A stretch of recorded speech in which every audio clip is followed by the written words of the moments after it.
Welcome back. So there are some statements given, and we need to state whether those statements are true or false with reasons.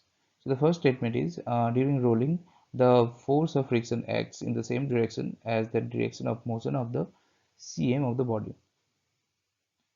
This statement is false.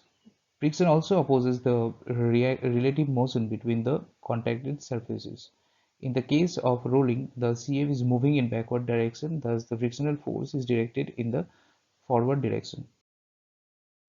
The instantaneous speed of the point of contact during rolling is zero. It is true. This is because the transitional speed is balanced by rotational. The instantaneous acceleration of the point of contact during rolling is zero. This statement is false. The value of acceleration at contact has some value. It is not zero, as the frictional force is zero, but the force applied will give some acceleration. The next is for perfect rolling motion, work done against friction is zero. This statement is true, as the frictional force at the bottommost point is zero, so the work done against it is also zero.